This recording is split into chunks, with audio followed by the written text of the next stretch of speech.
Hey, thank you so much. Give it up for Calvin Evans. Hey, it's Saturday night. I think we're going crazy. How many of y'all had dinner tonight? I did. I had a great one. I had Burger King's chicken nuggets. I think it's the greatest deal in the entire world. How much? Does anyone know? $1.49. Well done. Old Town, I thought you were all rich yuppies, but... What? But I watched this documentary, though, where they're like, it's not actually chicken in fast food chicken nuggets. It's all this goo made up from the ground up beaks and buttholes of chickens. It's like, well, for $1.49, that's still a good deal for goo. There are no goos that you can get cheaper than that unless it came from your own body, dude. But they do give you free sauce with your chicken nuggets. That's just free slime for your goo. What a wet and wild world we live in.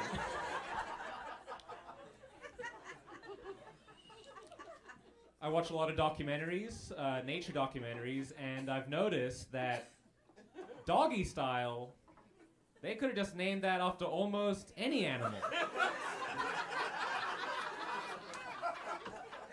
Goat, hippo, elephant. They feel love too. I've actually noticed that the only species that don't do it doggy style are birds, fish, and me. Because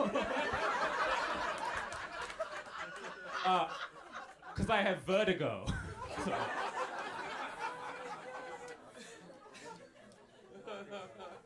It was my underwear. We have another friend that threw it, but it was mine. So he smelled my balls.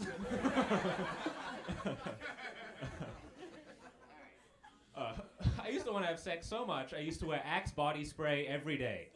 Fellas, did we do it? How many fellas believed the mainstream media when they lied to us about Axe body spray? They told us it would be unlimited.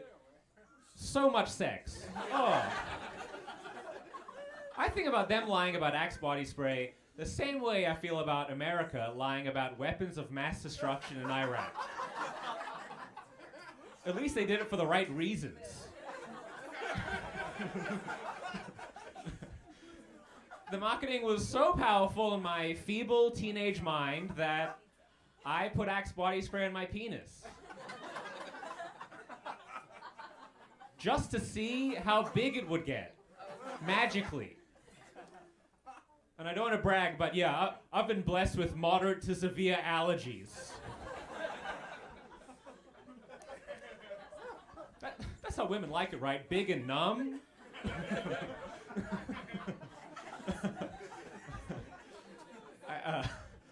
Before the pandemic, I took this Uber pool, and this guy gets in, and he was so sad.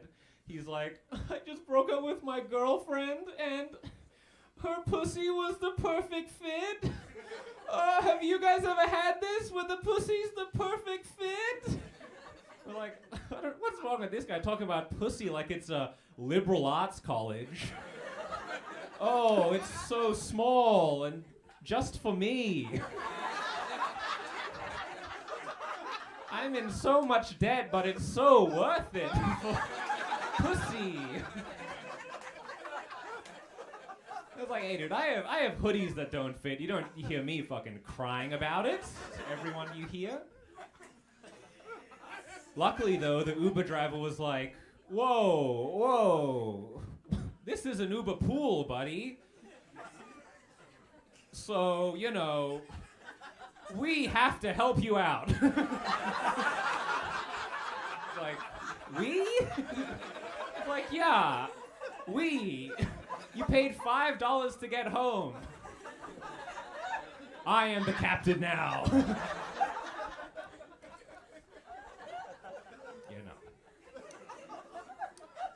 You may have noticed my accent. I am not from America. I'm from Australia, and I used to live in Malaysia as well. Then I moved here. Turns out when you mix all those countries and cultures together, you get something that sounds very much like Stewie Griffin.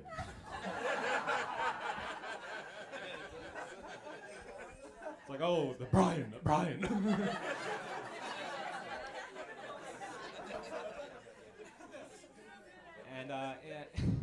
And in Australia, people people do like my accent though when I say things like banana, raspberry, avocado, Pop-Tart, all fruits and vegetables, you know, if you're a school.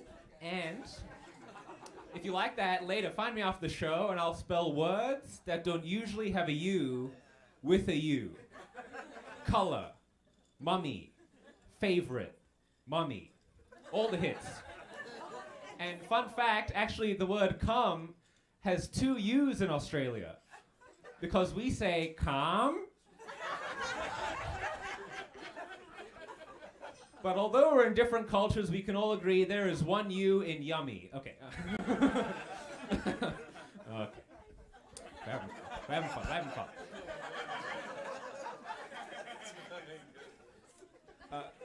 I don't know if you guys know this. I don't know if anyone else is foreign, but the visa process to get into the States is very difficult.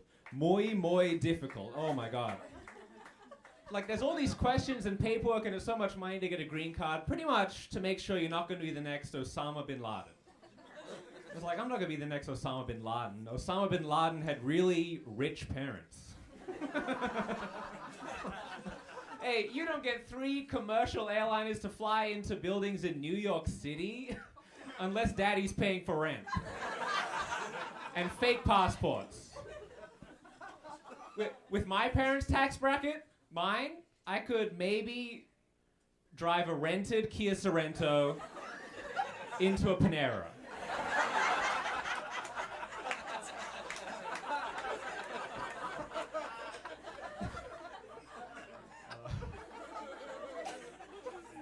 I've been working from home. Anyone else work from home? Yes? We love it? Do you smoke weed? Oh yeah. I smoke weed all the time, and it makes me worse at my job. Makes me slower. I don't care. But in my defense, though, some of these other people, my coworkers, they're getting slowed down by their stupid fucking kids. It's like, hey, yeah, you gotta look after your 3 kids. I gotta look after my vibe. If I don't smoke weed, DCFS is gonna take away my vibe. They'll call me 10 years later and be like, wanna connect? I work from home and I've stopped watching pornography. Very brave. But now I watch European cinema instead of pornography, which is so much better. Fellas, we don't need porn anymore. Now there's hot, erotic, lesbian action you can also learn about the war. We have it all. And it's rated a little differently. I watched this one, it was called Portrait of a Lady on Fire. It was rated M for my monocle fell out of my head. And I went, good heavens.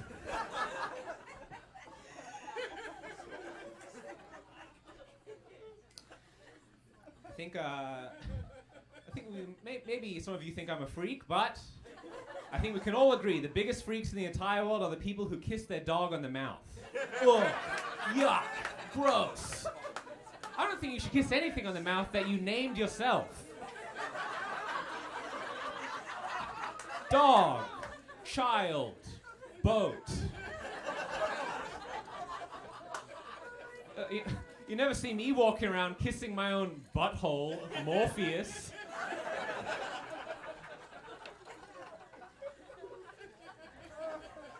Anyone staying in a hotel tonight? No? Don't you just hate it when you watch CSI, you see like a little article where they're like, hotel rooms, they're covered in cum. Oh, you're trying to blackline this hotel, you see all this rivers and mountains full of cum all over the walls. It's like, yeah, it's a hotel room. People are meant to come. I'm actually more worried about a hotel room with no cum. Then it's like, what is stopping people from going number 3 in this hotel room? I imagine some kind of ghost that is like, nobody gets to bust until we solve my murder. Thank you so much. Have a good night.